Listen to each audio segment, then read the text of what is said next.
উপার্জনের 4টা পথ, দিন মজুরি, সন্ধ্যায় টাকা শেষ, চাকরি সাধারণত 25 দিনে শেষ হয়, জমি চাষ সমান সমান বা লস। এরপরে যেটা আল্লাহ রাসূল বললেন ব্যবসা, তাতে তিনি বললেন পৃথিবীর মানুষ সত্যবাদী ব্যবসায়ী যারা, তারা বিচারের মাঠে নবীদের সাথে জান্নাতে থাকবে। এমন কোনো ইবাদত নেই যার সরাসরি বিনিময় হতে পারে নবীর সাথে জান্নাতে থাকা। তবে কেউ যদি মেয়েদের সাথে সদাচরণ করে, নিজের মেয়ের সাথে, তাহলে সেই পিতাও নবীর সাথে জান্নাতে থাকবে। তাতে তিনি বলেন যে মান আলা সালাসা বানাতিন, কেউ যদি 3টি মেয়ের লালন পালন করে, ফাআল্লামাহুন্না, তাকে বিদ্যা শিখিয়ে দেয়, ও আদ্দাবাহুন্না, তাকে শিষ্টাচার শিখিয়ে দেয়, ও আহসানা ইলাইহিন্না, তার সাথে সদাচরণ করে, তাহলে এই পিতা আর মুহাম্মদ সাল্লাল্লাহু আলাইহি সাল্লাম জান্নাতে একসাথে এভাবে থাকবেন। তখন তিনি আঙ্গুল দুটি জমা করে দেখালেন, মধ্যমা ও তর্জনী 2টি আঙ্গুল জমা করে দেখালেন। পৃথিবীর মানুষ শুনে রেখো, 2টি মেয়ের যদি কেউ লালন পালন করে, তাহলে সে আর আমি জান্নাতে এভাবে থাকবো। 3টি মেয়ের কেউ যদি লালন পালন করে, তাহলে সে আর আমি জান্নাতে একসাথে থাকবো। তবে তিনি এই কথা বললেন যে 3টি মেয়ের যদি কেউ লালন পালন করে, তাহলে মেয়েরা পিতাকে জান্নাতে নিয়ে যাওয়ার জন্য বিচারের মাঠে বেঁকে বসবে। তাতে মেয়ে থাকবে মধ্যে, আর ওইদিকে থাকবে জাহান্নাম, আর এইদিকে থাকবে মেয়ের পিতা। মেয়েরা 3 জন বলবে বিচারের মাঠে, আগে আমার আব্বাকে জান্নাতে দেন, তারপরে কোনো কথা।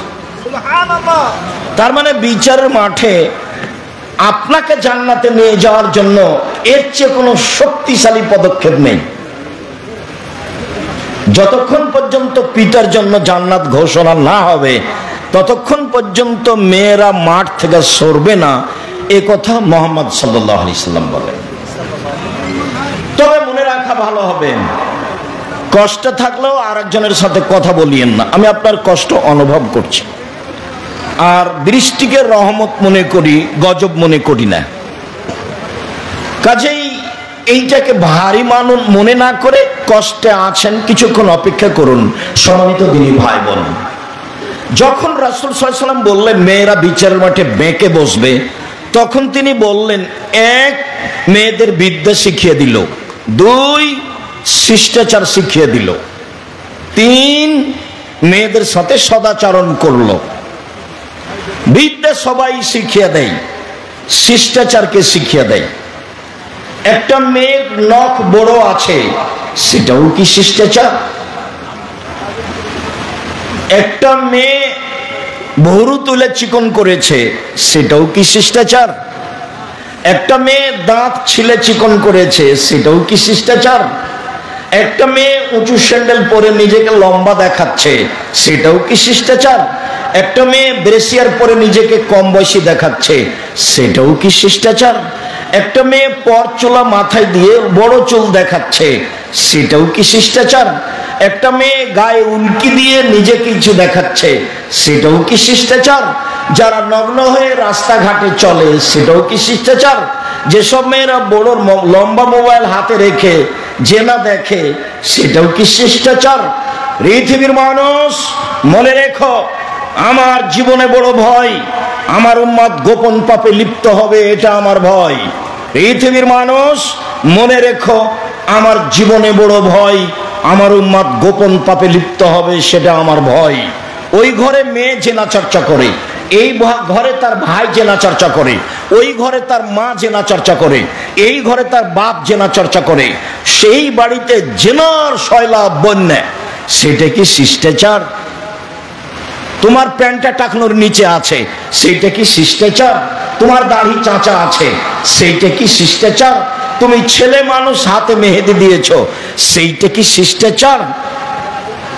তুমি মানুষের সাথে অন্যায় আচরণ দেখিয়ে, ক্ষমতা দেখিয়ে চলো, সেইটা কি শিষ্টাচার? তুমি বাম হাতে চা খাও, সেইটা কি শিষ্টাচার? তুমি প্যান্টটা টাকনোর নিচে রাখো, সেইটা কি শিষ্টাচার? বাপ মা জানে না শিষ্টাচার কাকে বলে। যেখানে বিদ্যার কথা সেখানে শিষ্টাচারের কথা, যেখানে বিদ্যার কথা সেখানে শিষ্টাচারের কথা। জাবের রাদিয়াল্লাহু তাআলা আনহু বললেন, আল্লাহর নবী, আমি বেশি বয়সের মেয়ে বিবাহ করেছি, কম বয়সের মেয়ে বিবাহ করিনি চারটা কারণে।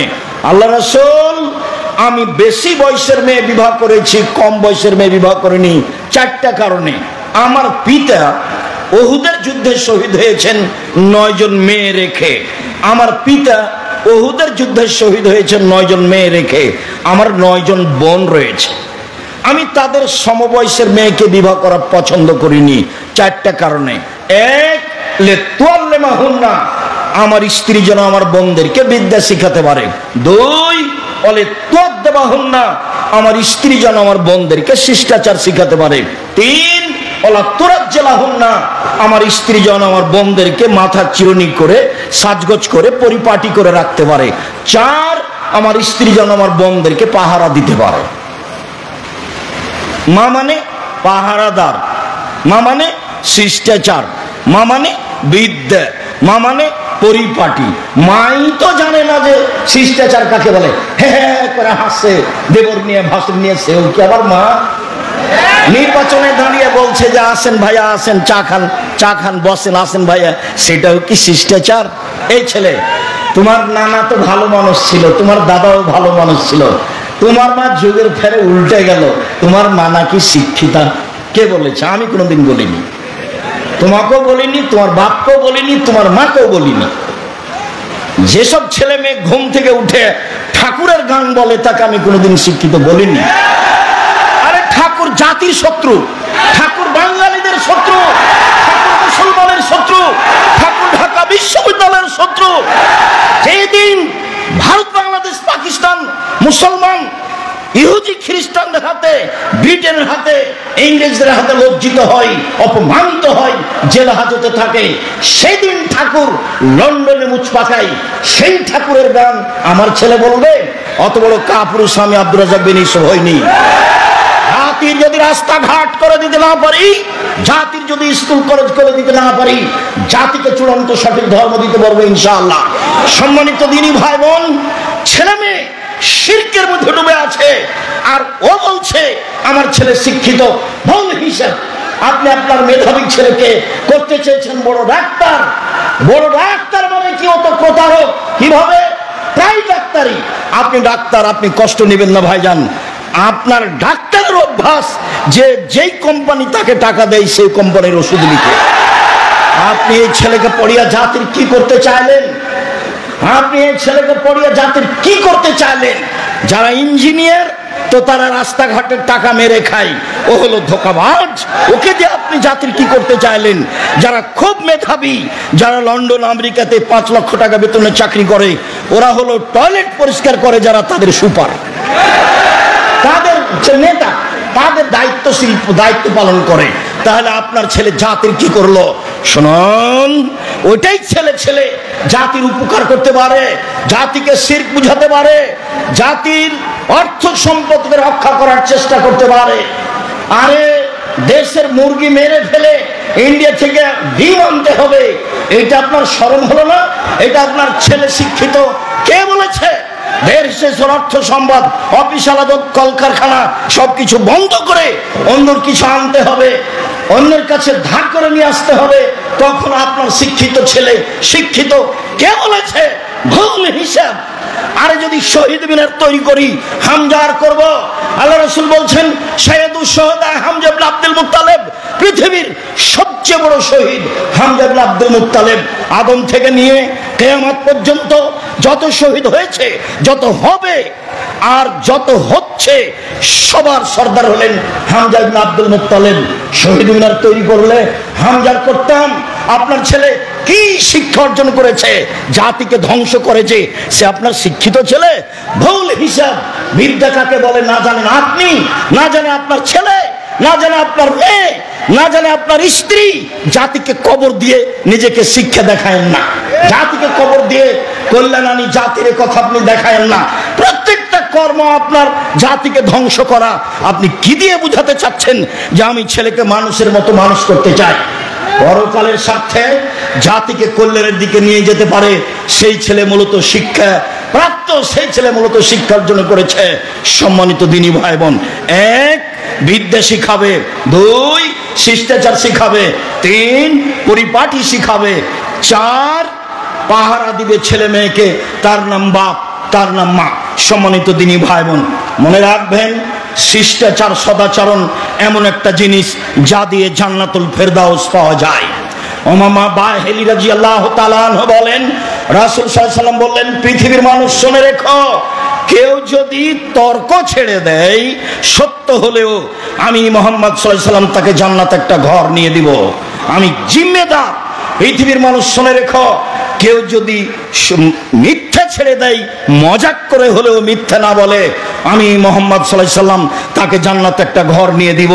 তিন, ওমান আলাল জান্নাত লিমান হাসানা খলকাহু, যে তার চাল চলনকে ভালো করলো, আমি মুহাম্মদ সাল্লাল্লাহু আলাইহি ওয়াসাল্লাম তাকে জান্নাতুল ফেরদাউস নিয়ে দিব। সেটা আমার ব্যাপার, কিভাবে নিয়ে দেবো সেটা আমার ব্যাপার। ভালো চাল চলন কাকে বলে? জাতির ক্ষতি করে, জাতির অন্যায় করে, জাতিকে জেল হাজতে দিয়ে, মানুষকে অপমান করে, মানুষকে খাটো করে, মানুষকে জেল হাজতে দিয়ে আপনি বলছেন আমি সদাচরণের মালিক, আর আপনার এই দু পয়সার ছেলে আর একজনের পিছনে ঘুরে আর চোখ দেখায়, রাস্তাঘাট বন্ধ করে, এর নাম বিদ্যা কে বলেছে? এর নাম বিদ্যা কে বলেছে? এটাকে সদাচরণ কে বলেছে? সম্মানিত দিনী ভাই বোন, সদাচরণ দিয়ে দামি জান্নাত পাওয়া যায়। আবু মুসা আশআরী রাদিয়াল্লাহু তাআলা আনহু বলেন, রাসূল সাল্লাল্লাহু আলাইহি সাল্লাম বলেছেন, পৃথিবীর মানুষ মনে রেখো, জান্নাতে কতগুলি ঘর রয়েছে খুব উন্নত মানের পদার্থ দিয়ে তৈরি, যার বাহির থেকে ভিতর দেখা যায়, ভিতর থেকে বাহির দেখা যায়, যার বাহির থেকে ভিতর দেখা যায়, ভিতর থেকে বাহির দেখা যায়, খুব উন্নত মানের পদার্থ দিয়ে তৈরি, টকটক করছে, ঝকঝক করছে। সাহাবীগণ বললেন, লেমান হাজিহি, এত দামি ঘর কে পাবে আল্লাহ রাসূল? তখন আল্লাহ রাসূল বললেন, লেমান আলানাল কালামা, যার স্বভাব ভালো সে পাবে। রাসূল সাল্লাল্লাহু আলাইহি ওয়াসাল্লাম বলেন, পৃথিবীর মানুষ শুনে রেখো, ও জান্নাতু তাহরুমাল রাজুলে ও ইয়াহম রাজুল আলাইহি, যার উপরে জাহান্নাম হারাম, যার উপরে জাহান্নাম হারাম, যে ব্যক্তি জাহান্নামের উপরে হারাম, যার উপরে জাহান্নাম হারাম, যে ব্যক্তি জাহান্নামের জন্য হারাম, কে? নম্র আচরণ যার, সদাচরণ যার, ওর জন্য জাহান্নাম হারাম, জাহান্নাম তার জন্য হারাম। এই কথা মুহাম্মদ সাল্লাল্লাহু আলাইহি ওয়াসাল্লাম বলেন। পৃথিবীর মানুষ শুনে রাখুন, দেশবাসী, পৃথিবীর বাঙালি মানুষ যারা, তারা শুনে রাখুন, রাসূল সাল্লাল্লাহু আলাইহি ওয়াসাল্লাম বলেন, সদাচরণ এমন একটি জিনিস যা দিয়ে বড় বড় দুটি নেকি, আমলের নেকি পাওয়া যায়। এক, নিয়মিত রাতে তাহাজ্জুদ পড়লে যত নেকি হয়। দুই, নিয়মিত নফল সিয়াম থাকলে যত নেকি হয়, ভালো আচরণে তত নেকি হয়। এক, নিয়মিত রোজা থাকলে যত নেকি হয়। দুই, নিয়মিত তাহাজ্জুদ পড়লে যত নেকি হয়, ভালো আচরণে তত নেকি হয়। ভালো আচরণ কি জিনিস? দুই, ভালো আচরণ করলে তিনটে বড় বড় আমলের নেকি হয়। এক, আল্লাহর পথে জিহাদ করলে যত নেকি হয়, ভালো আচরণে তত নেকি হয়। দুই, নিয়মিত তাহাজ্জুদ পড়লে যত নেকি হয়, ভালো আচরণে তত নেকি হয়। তিন, নিয়মিত রোজা থাকলে, সিয়াম থাকলে যত নেকি হয়, ভালো আচরণে তত নেকি হয়। ভালো আচরণ কি জিনিস? ভালো কথা, ভালো কর্মের নাম ভালো আচরণ। ভাইয়ের সাথে গন্ডগোল করে যে তার ভালো আচরণ নয়, জায়ের সাথে গন্ডগোল করে যে তার ভালো আচরণ নেই, মানুষকে জেল হাজতে দেয় যে তার ভালো আচরণ নেই, দলীয় দাপট দেখায় যে তার ভালো আচরণ নেই, বংশীয় ক্ষমতা দেখায় যে তার ভালো আচরণ নেই, শ্বশুরের কাছে যৌতুক নেয় যে তার ভালো আচরণ নেই, বোনকে জমি দেয় না যে তার ভালো আচরণ নেই। এরা সব শয়তানি আচরণের মানুষ। 10 বছর হলো বাপ মরা, এখনো বোনকে জমি দেয়নি, আবার তাহাজ্জুদ পড়ে, ও আবার হজ করে। ভালো আচরণ কাকে বলে? সম্মানিত দিনী ভাই বোন, বলছিলাম চারটে জিনিস আছে যার, সবকিছু আছে তার, ইহকাল আছে তার, পরকাল আছে তার। চারটে জিনিস আছে যার, জান্নাত আছে তার। চারটে জিনিস আছে যার, ইহকাল আছে তার, পরকাল আছে তার। এক, হিফজ আমানাতিন, আমানতের রক্ষা।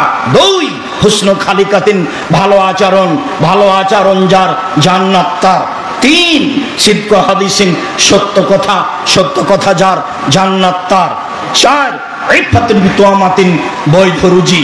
ছেলেরা শোনো, আমার কথাটা মনে রেখো, আমি চকলেট বিক্রি করে খেতে বলিনি, আমি বলেছি প্রয়োজনে চকলেট বিক্রি করে খাবো, মানে সবচেয়ে কম পয়সার ব্যবসা। লোন নিয়ে ব্যবসা করতে রাজি নই। পয়সা উপার্জনের চারটা পথ ভুলে গেলে মনে হয়। এক, দিন মজুরি। দুই, চাকরি। তিন, জমি চাষ। চার, ব্যবসা। সত্যবাদী ব্যবসায়ী যারা, তারা নবীদের সাথে জান্নাতে থাকবে, এ কথা মুহাম্মদ সাল্লাল্লাহু আলাইহি সাল্লাম বলেন। কলার ব্যবসা করব, চকলেটের ব্যবসা করব, তাহলে আমার ঋণ নেওয়া লাগবে না, 20, 30, 40 বছর লাগবে আমাকে একটা বড় ব্যবসায়ী হতে। আমি কলিকাতায় হিরোইন কিনলাম, ঢাকায় বিক্রি করলাম, তার নাম আমি বড় ব্যবসায়ী। ভুল হিসাব। সম্মানিত দিনী ভাই বোন, বলছিলাম যারা দুনিয়াতে বয়স বেশি করতে চায়, যারা দুনিয়াতে রুজি বেশি করতে চায়, টাকা পয়সা বেশি করতে চায়, অর্থ সম্পদ বেশি করতে চায়, এক, তাদেরকে সদাচরণ করতে হবে। সদাচরণ করলে বয়স বেশি হয়, সদাচরণ করলে টাকা পয়সা বেশি হয়, এ কথা মুহাম্মদ সাল্লাল্লাহু আলাইহি সাল্লাম বলেন। তিনি বলেন মানুষ দোয়া করে তার ভাগ্যের পরিবর্তন ঘটাতে পারে। হাত পরিষ্কার করে ধুইলে, মাস্ক লাগালে করোনা ধরবে না, এ কথা মিথ্যা। আমি কোনোদিন 1 মিনিটের জন্য করোনা মানিনি, কোন জায়গায় আমি মানিনি। আমি ঢাকায় এক লোককে দেখতে গেছি, তোর ছেলে মেয়ে বলছে হুজুর ভিতরে আসেন না, হুজুর ভিতরে আসেন না, হুজুর ভিতরে আসেন না, আপনারা বেঁচে থাকেন এটাই কামনা করি। নাই ছেলে থামো, তোমার বাপের গায়ে হাত দিয়ে দোয়া পড়বো, এতে যদি আমাকে করোনা হয় আমি বলবো না তোমার বাপের কারণে হয়েছে। আমি জানি রাসূল সাল্লাল্লাহু আলাইহি ওয়াসাল্লাম বলেছেন পৃথিবী সৃষ্টির 50,000 বছর পূর্বে আমার জন্য 4টা জিনিস লেখা হয়েছে, পৃথিবীর প্রত্যেকটা মানুষের জন্য লেখা হয়েছে। এক, মরণ। দুই, জীবন। তিন, রুজি। চার, রোগ ব্যাধি। সেদিন যদি আমার করোনা লেখা হয়ে থাকে আর আমি যদি আজ পাথরের মধ্যে ঢুকে যাই, তবু করোনা রক্ষা হবে না। কেন? লেখাই আছে। তার নাম ভাগ্য। শোনো, তোমার আব্বাকে দেখতে এসে ভাগ্য অস্বীকার করে আমি আব্দুর রাজ্জাক বিন ইউসুফ মরতে রাজি নই। আমি ভাগ্যকে সামনে রেখেই, তাকদীরকে বিশ্বাস করেই তোমার বাপের গায়ে হাত দিয়ে দোয়া পড়ে যাব, যা হবে হবে। যদি করোনা হয় আমি বলবো না তোমার বাপের কারণে হয়েছে। পৃথিবী সৃষ্টির 50,000 বছর পূর্বে লেখা ছিল, তাই হয়েছে। পৃথিবীতে দোয়াই আপনার তাকদীর পরিবর্তন করতে পারে, ভাগ্য পরিবর্তন করতে পারে, অর্থ সম্পদ বেশি করতে পারে, জীবনের সুখ শান্তি আনতে পারে। সম্মানিত দিনী ভাই বোন শুনুন, সহজে জান্নাত যাওয়ার পথ। এক, সচ্ছল অসচ্ছল অবস্থায় দান করতে হবে। দুই, রাগ দমন করতে হবে, রাগ দিয়ে কোনো কাজ নিতে হবে না। কাজ মিনাল গায়জ, রাগ দিয়ে কোনো কাজ নিতে হবে না। ভাইয়ের সাথে হোক, বোনের সাথে হোক, চাচার সাথে হোক, দলের সাথে হোক। আমি তো দেখেছি খুব, যারা আমাকে গালি দেওয়া শুরু করে তারা আমার মা বোন দিয়ে শুরু করে, এরপরে যখন তার গালি দেওয়া শেষ হয়, কথা বন্ধ করে, তখন আবার আমি রিং দিয়ে বলি, ভাইজান আর কি কোনো গালি ছিল বা আর কিছু বলবেন কি? আমি তার গালির প্রতিবাদ করতে হবে, এই পাতা আমি কোনোদিন পড়িনি। আমার জীবনে বড় ত্যাগ। এক, মানুষের প্রতিশোধ নেব না ইনশাআল্লাহ। দুই, মানুষের পিছনে কথা বলবো না, অর্থাৎ বদনাম করবো না, দেখি কি হয়, আছি তো টিকে। 1 মিনিটের জন্য কোনোদিন দল মাঝহাবের কথা বলি না, কোনোদিন সরকারি হিসাব করি না, কোনোদিন কোন মাওলানাকে নিয়ে হিসাব করি না। ওর যা ভালো লাগছে বলে যাক, আমার মাথা ধুয়ে ছেড়ে যদি দেয় তবু আমি তার বিরুদ্ধে কথা বলবো না। আমাকে যদি ধুয়ে ছেড়ে দেয় তবু আমি তার বিরুদ্ধে কথা বলবো না, সেই পাতা আমি পড়ি না। সদাচরণ। সম্মানিত দিনী ভাই বোন, সদাচরণ দিয়ে দামি জান্নাত পাওয়া যায়। সদাচরণ মানে নাকি? সাহাবীগণ বলছেন আল্লাহ রাসূল, সবচেয়ে আল্লাহর দেওয়া বড় নিয়ামত কি? তো আল্লাহ রাসূল বললেন সদাচরণ। 2 হাত নিয়ামত, তবে সবচেয়ে বড় নয়। 2 পা নিয়ামত, তবে সবচেয়ে বড় নয়। অর্থ সম্পদ নিয়ামত, তবে সবচেয়ে বড় নয়। ছেলে মেয়ে নিয়ামত, তবে সবচেয়ে বড় নয়। সবচেয়ে বড় নিয়ামত হলো সদাচরণ। জাতিকে বুঝাতে পারলাম না সদাচরণ কি জিনিস। রাসূল সাল্লাল্লাহু আলাইহি সাল্লামকে জিজ্ঞাসা করে, আল্লাহ নবী, পাপ কি জিনিস, নেকি কি জিনিস? পাপ কি জিনিস, নেকি কি জিনিস? আল্লাহ রাসূল বললেন, নেকি হলো সদাচরণ। তখন তিনি বললেন না নেকি হলো হজ। তখন তিনি বললেন না নেকি হলো রোজা। তখন তিনি বললেন না নেকি হলো কোরআন তেলাওয়াত। তিনি উত্তরে বললেন নেকি হলো সদাচরণ। আবু হুরায়রা রাদিয়াল্লাহু তাআলা আনহু বলেন, রাসূল সাল্লাল্লাহু আলাইহি সাল্লাম বলেছেন সদাচরণ, আল্লাহ তাআলা বলেন সদাচরণ রহমান থেকে নির্গত হয়েছে। সদাচরণ রহমান থেকে নির্গত হয়েছে। আল্লাহ তাআলা বলেন সদাচরণ মান ওয়াসালাকে ওয়াসালতুহু, তোমাকে যে নিবে আমি আল্লাহ তাকে নিব। ওমান কাতাকে কাতাতুহু, তোমাকে যে ছেড়ে দিবে আমি আল্লাহ তাকে ছেড়ে দিব। দলীয় দাপট দেখিয়ে একদিন বসবাস করেছে যে, তার সাথে আল্লাহ নেই। চাচাকে চাচিকে, ভাইকে বোনকে অপমান করে দিন কাটিয়েছে যে, তার সাথে আল্লাহ নেই। আপনাকে এটা বুঝে নিতে হবে। ক্ষমতা দেখিয়ে, অর্থের যে কোনো বিদ্যার যে কোনো ক্ষমতা দেখিয়ে বসবাস করেছে যে, তার সাথে আল্লাহ নেই। সদাচরণ তোমাকে যে নিবে আমি তাকে নিব। সদাচরণ তোমাকে যে ছেড়ে দিবে আমি তাকে ছেড়ে দিব। আয়েশা রাদিয়াল্লাহু তাআলা আনহা বলেন সদাচরণ আরশ ধরে এভাবে ঝুলন্ত অবস্থায় আছে। সদাচরণ আল্লাহর আরশ ধরে ঝুলন্ত অবস্থায় আছে। এ থেকে বলে পৃথিবীর মানুষ শুনে রেখো, মানুষ সালানি ওয়াসাহুল্লাহ, যে আমাকে নিবে আল্লাহ তাকে নিবে। ওমান কাতানি কাতাহুল্লাহ, আমাকে যে ছেড়ে দিবে আল্লাহ তাকে ছেড়ে দিবে। সদাচরণ নেই যার, আল্লাহ নেই তার। সদাচরণ নেই যার, আল্লাহ নেই তার। সদাচরণ আছে যার, আল্লাহ আছে তার। ভালো চাল চলন যার, আল্লাহ আছে তার। ভালো চাল চলন নয় যার, আল্লাহ নেই তার। সম্মানিত দিনী ভাই বোন, আবু মুসা আশআরী রাদিয়াল্লাহু তাআলা আনহু বলেন পৃথিবীর মানুষ শুনে রেখো, আল মুমিন লিল মুমিন কাল বুনিয়ান, সদাচরণ দেখা চালানোর বাস্তবায়ন। সদাচরণ পৃথিবীর মানুষ শোনা, এই যে সদাচরণ একটা আর একটার মধ্যে ঢুকে গেল, এর নাম সদাচরণ। যারা এরকম থাকতে পারে না তার ভিতরে সদাচরণ নেই। নুমান ইবনে বাশির বলেন পৃথিবীর মানুষ শুনে রেখো, আল মুমিনুনা কারাজুলুন ওয়াহিদ, সারা পৃথিবীর মানুষ একজন মানুষ। মাথা ব্যথা করলে সম্পূর্ণ শরীরে ব্যথা হয়, চোখ ব্যথা করলে সম্পূর্ণ শরীরে ব্যথা হয়। লোকটা বিপদে পড়েছে, আমিও ব্যথা পাচ্ছি। ভাইজান কি সমস্যা বলেন? টাকা লাগবে, তার নাম সদাচরণ। ভাইজান অ্যাম্বুলেন্স নিয়ে আসবো, তার নাম সদাচরণ। ভাইজান ডাক্তার ডেকে নিয়ে আসবো, তার নাম সদাচরণ। ভাইজান কোনো ধার কর্জ লাগবে, তার নাম সদাচরণ। ভাইজান আমি কোনো উপকার করতে পারি, তার নাম সদাচরণ। পাল্টা বলছে বিপদে পড়েছে, ঠিক হয়েছে, ঠিক হয়েছে, ঠিক হয়েছে, উচিত হয়েছে। আমার চোখের সামনে দুটা ঘটনা আছে, আমার চোখের সামনে। তার একটা ঘটনা, দুই ভাই ঝগড়া করে জমি জায়গা ভাগ করলো আর ঢেঁকিটা কেটে ভাগ করে নিল। এটা আমার চোখের সামনে, ঢেঁকি কেটে ভাগ করে নিয়েছে দুই ভাই।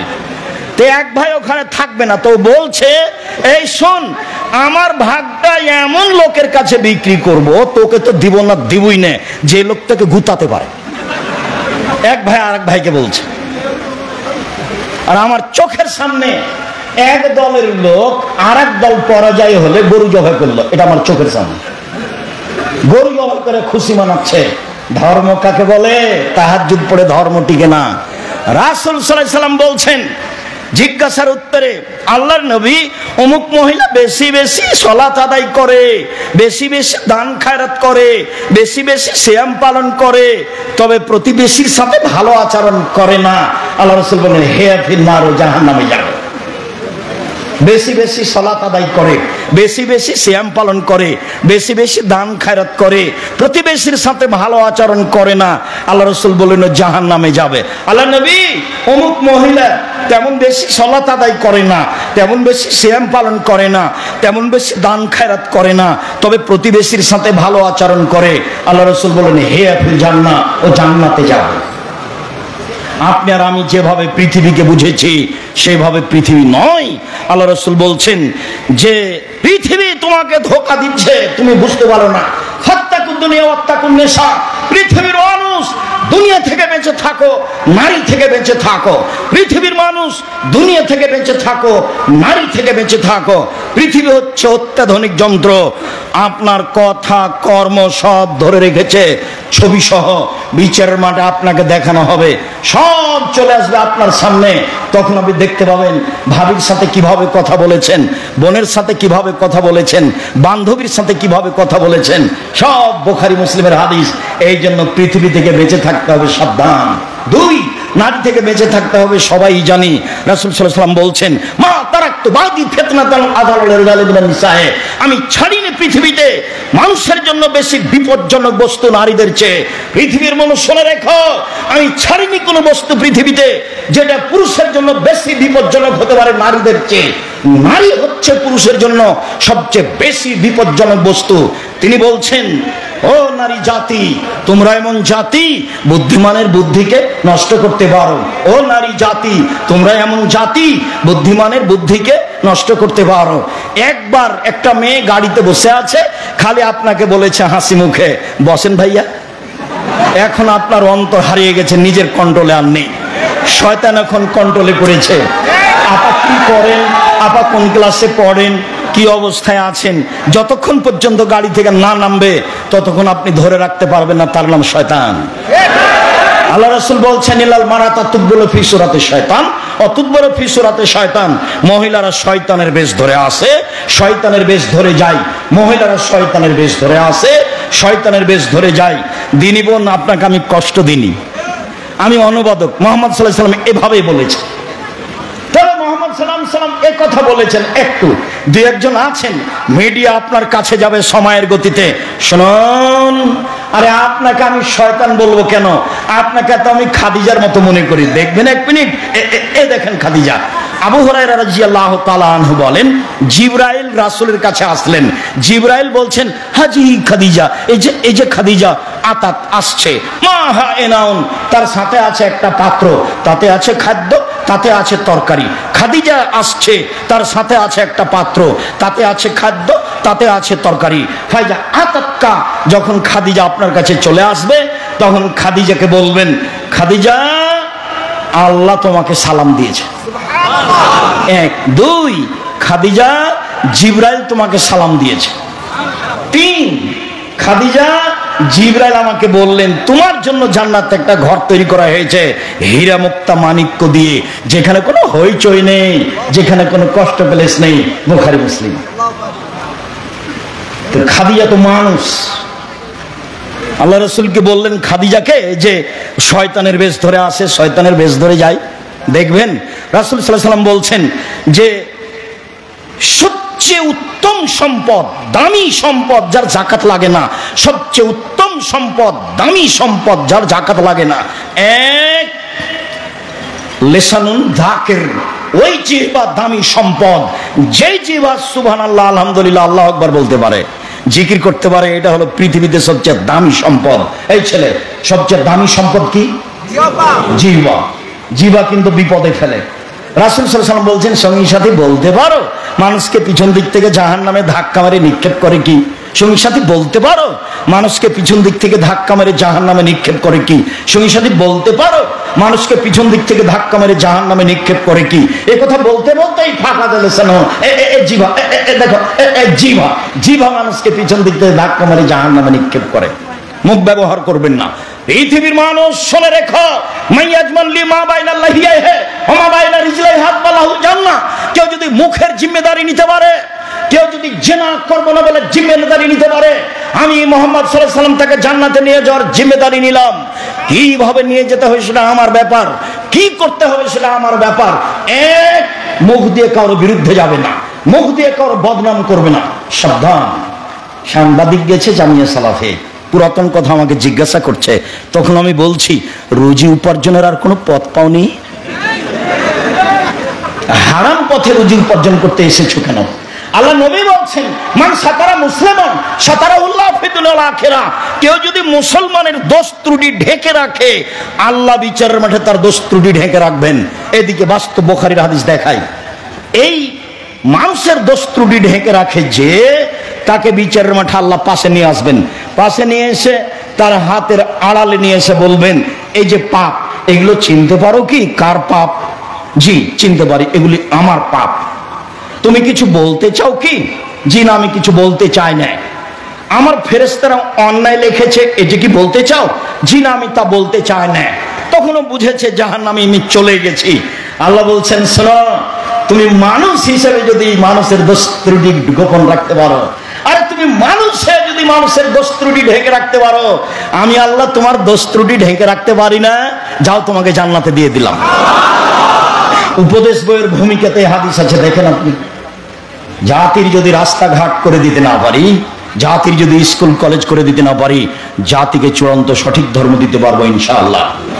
আমি গড়তে চাচ্ছি জামিয়া সালাফিয়া, দেশের জনগণের ছেলে মেয়েকে উন্নত মানের শিক্ষা দিয়ে, বাংলা ইংরেজি আরবি উন্নত মানের শিক্ষা দিয়ে জাতির অন্যায়ের বিরুদ্ধে লড়তে চাই।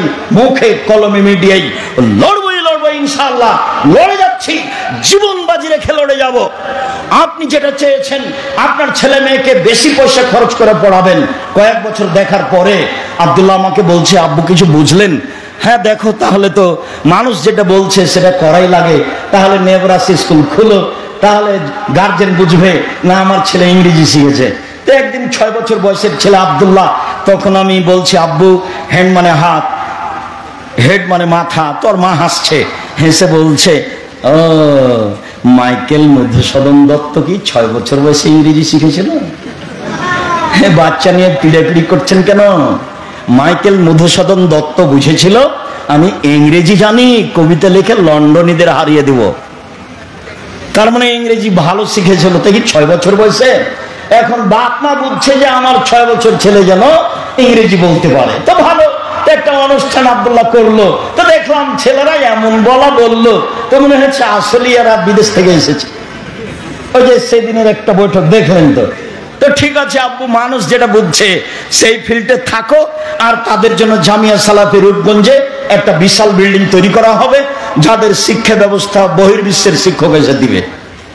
আর বা দেশের যারা উচ্চ শিক্ষিত ছিল বাহিরে আছে, তাদেরকে নিয়ে এসে তাদের শিক্ষা দেওয়ার ব্যবস্থা করতে হবে ছেলে মেয়েদের। বাপ মা যেটা বুঝছে সেটাই করার চেষ্টা করতে হবে।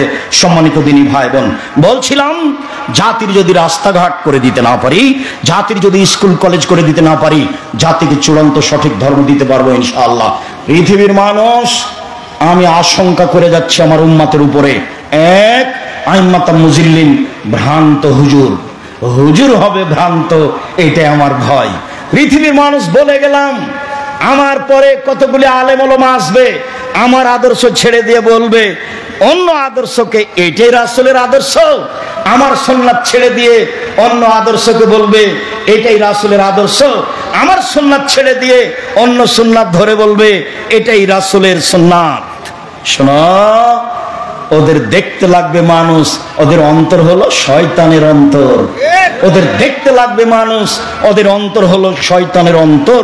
হুজুরের কথা আল্লাহ নবী বলছেন হুজুর। পৃথিবীর মানুষ মনে রেখো, আমি আশঙ্কা করে গেলাম আমার উম্মতে, এক ভ্রান্ত হুজুর, দুই সাতালতাহেকো কাবাইলু মিন উম্মতি বিল মুশরিকিন, আমার উম্মতে হিন্দুদের সাথে মিশে যাবে। এই ছেলে শরম পাও না ওই অনুষ্ঠানে যেতে? লজ্জা পাও না? ধর্ম বিক্রি করে খেয়েছ। 5 ওয়াক্ত সালাত আদায় করবে, হালাল রুজি করবা, আড্ডা পিটবা না। 1 5 ওয়াক্ত সালাত, 2 হালাল রুজি, 3 কোরআন তেলাওয়াত, 4 আড্ডা পেটা নিষেধ। আড্ডা পিটা 2 ধরনের, 1 দোকানপাটে বসে গল্প করা, এর বদনাম করা। আড্ডা পিটা 2 ঘন্টার ঘন্টা ল্যাংটা বেটি ছেলে মোবাইলে দেখ। এই দুটাই হচ্ছে আড্ডা পিটা। এই আড্ডা পিটা থেকে তুমি বেঁচে থাকো, জান্নাত হবে ইনশাআল্লাহ। তুমি কার পাল্লাই পড়ে কার পিছনে ঘুরে বেড়াচ্ছ? কেন তুমি ঘুরে বেড়াচ্ছ? চাঁপাইনবাবগঞ্জে আমাদের গ্রামে একটা লোক বলতো, পরের না পরের দিন বাঘ মেরেছে ঝলসাখানা, কি দরকার তার পিছনে বেড়ার? হালাল রুজি খাই, মানুষের বাড়ি কাজ করি, বাস, তো কথা শেষ। আমি তোমাকে মানুষের বাড়ি কাজ করতে বলিনি। আমি বলছি তোমার বাপের জমিদারি আছে, বড় ব্যবসা করো, জাতির উপকার করো, জাতির উপকার করো, জাতির কল্যাণে থাকো। মানুষকে উঠাতে হবে, নামাতে হবে, এইটা বিদ্যা নয়। অসহায় মানুষের পাশে দাঁড়াতে হবে, তার না বিদ্যা। সত্যই যারা ভালো কোম্পানি, যাদের ঔষধ দামি, তাদেরটাই ঔষধ লিখতে হবে, তার নাম ডাক্তার। সত্য ইঞ্জিনিয়ার হয়ে মানুষকে ধোকা ফাঁকি দিতে হবে না, টাকা চুরি করে খেতে হবে না, তার নাম ইঞ্জিনিয়ার। এবং জাতিকে বুঝাতে হবে এইটা অন্যায়, এইটা নেই, কোটি কোটি টাকার রাস্তা করলো, কে যে কি করলো, টাকা কত মেরে খেলো, তুমি তো ভালোই বুঝো। তারপর তুমি তার পিছনে পিছনে ঘোরো, অমুকের চরিত্র ফুলের মতো পবিত্র। কথা শুনলে আমি লজ্জা পাই, তোমার কথা শুনলে আমি লজ্জা পাই। শুনুন সম্মানিত দিনী ভাই বোন, সদাচরণে থাকুন, জান্নাত হবে ইনশাআল্লাহ। 2, আমার উম্মত মূর্তি পূজা করবে। তোমার মোবাইলে তোমার বাপের ছবি আছে, তোমার বাপের ছবিকে সুন্দর করে বাঁধিয়ে অলে লিখে রেখেছে সুন্দর করে। আমাকে বলছে আব্দুল রাজ্জাক সাহেব, আমার মাকে আমি খুব ভালোবাসি, এই জন্য আমি আমার মাকে এইভাবে আমার পিছনে কি ওটাকে বলছে তো সাজিয়ে ঝুলিয়ে রেখেছি। তখন আমি বলছি যে আপনি কুসন্তান, আপনি খারাপ সন্তান। কেন, কি বলেন আপনি? আপনার মা মারা গেছে, পাসপোর্ট সাইডের ছবিটা আছে, ছিঁড়ে ফেলে দিয়ে কবরের পাশে গিয়ে হাত তুলে দোয়া করবেন, আল্লাহ মানুষ হিসাবে আমার মায়ের ভুল ত্রুটি থাকতেই পারে, তুমি ক্ষমা করো, আমি তার সন্তান তোমার দরবারে বলছি। তখন তুমি হইতে সুসন্তান। তুমি কি বুঝাতে চাচ্ছ? আমি বাপের জন্য শিক্ষিত সন্তান। সম্মানিত দিনী ভাই বোন, সদাচরণ দিয়ে জান্নাত পাওয়া যায়, সদাচরণ দিয়ে জান্নাতে নবীর সাথে থাকতে পাওয়া যায়। সম্মানিত দিনী ভাই বোন, 1, সচ্ছল অসচ্ছল অবস্থায় দান করতে হবে। 2, রাগ দমন করতে হবে। 3, মানুষকে মাফ করতে হবে। মামলা নেই, মামলা একেবারে সম্পূর্ণরূপে বাতিল। মামলা নেই, জেল হাজত নেই, চুরি চামারি নেই, ডাকাতি নেই, রাহাজানি নেই, মারামারি নেই। সমাজকে করতে হবে কলুষ মুক্ত, সমাজকে করতে হবে অন্যায় মুক্ত। জাতিকে বুঝাতে হবে এটা নেই আর এটা অন্যায়, তার নাম বিদ্যা। সম্মানিত দিনী ভাই বোন, লম্বা কথা বলে ফেললাম। 1, সদাচরণে নবীর সাথে জান্নাতে থাকা যাবে, যে কোনো মূল্যে সদাচরণে আসতে হবে। 2, ছেলে মেয়ে যেন জাতির উপকারে আসে, এইভাবে ছেলে মেয়েকে ভালো মানের শিক্ষা দিতে হবে, যেখানে বিদ্যা হবে শিরক মুক্ত, বিদআত মুক্ত। 3, জামিয়া সালাফের সব কাজকে আন্তরিকভাবে মূল্যায়ন করার জন্য অনুরোধ জানাচ্ছি। টেকনাফ থেকে তেঁতুলিয়া পর্যন্ত, তেঁতুলিয়া থেকে টেকনাফ পর্যন্ত মক্তব গড়তে হবে, এটা আব্দুল্লাহর বড় আশা। মক্তবে যারা প্রশিক্ষণ নেবে তারা ফ্রি যাবে, ফ্রি আসবে, ফ্রি খাবে, বই পুস্তক ফ্রি থাকবে। বড় একটা মহৎ উদ্দেশ্য নিয়ে মক্তব চালু করা হয়েছে। সম্মানিত দিনী ভাই বোন, বলছিলাম আল ইতেসাম টিভি, যেটা আপনার কাছে দিন ধর্ম পৌঁছানোর জন্য আলেম ওলামা রাখা হয়েছে, প্রস্তুতি নিয়ে তারা দিন কাটাচ্ছে। 3, 4, আল ইতেসাম পত্রিকা, 12-14 জন মুফতি রয়েছে, 50টা প্রশ্নের উত্তর দেওয়া হয়। আমি তাদের কাছ থেকে কয়েক হাজার টাকা দিয়ে পুরাতন পত্রিকাগুলো কিনে নিয়েছি, আপনার সাথে একটা নতুন পত্রিকা আর একটা ফ্রি দেওয়ার জন্য। যাওয়ার সময়তে একটা নতুন পত্রিকা নিতে হবে আর একটা ফ্রি পত্রিকা নিতে হবে। জামিয়া সালাফের সব কাজের সাথে আন্তরিকভাবে সম্পৃক্ত থাকতে হবে। সামনে মাসের 6-7 সালাফে কনফারেন্স রাজশাহী যেতে হবে। জামিয়া সালাফে প্রায় 5000 ছেলে মেয়ে পড়াশোনা করে, প্রায় 300 জন শিক্ষক শিক্ষিকা শিক্ষাদান করেন, প্রায় 500-র অধিক এতিম অসহায় রয়েছে। বাংলাদেশের সর্ববৃহৎ প্রতিষ্ঠান জামিয়া সালাফিয়া, আয়াতনে, শিক্ষকগণে, শিক্ষক সংখ্যায়, শিক্ষা মানে, ছাত্রতে দেশের সবচেয়ে বড় প্রতিষ্ঠান জামিয়া সালাফিয়া, দেশের শিরক মুক্ত প্রতিষ্ঠান জামিয়া সালাফিয়া, দেশের বিদআত মুক্ত প্রতিষ্ঠান জামিয়া সালাফিয়া, দেশের দল মুক্ত প্রতিষ্ঠান জামিয়া সালাফিয়া, দেশের সংগঠন মুক্ত প্রতিষ্ঠান জামিয়া সালাফিয়া, দেশের হিংসা মুক্ত প্রতিষ্ঠান জামিয়া সালাফিয়া। জামিয়া সালাফিয়া দেখার জন্য আন্তরিকভাবে অনুরোধ জানিয়ে, সামনে 6-7 উপস্থিত হওয়ার আন্তরিকভাবে অনুরোধ জানিয়ে, আজকে যেসব বই পুস্তক আছে সেগুলি সংগ্রহ করার আন্তরিকভাবে অনুরোধ জানিয়ে, আজকের আলোচনা রয়েছে উপদেশ বইয়ে।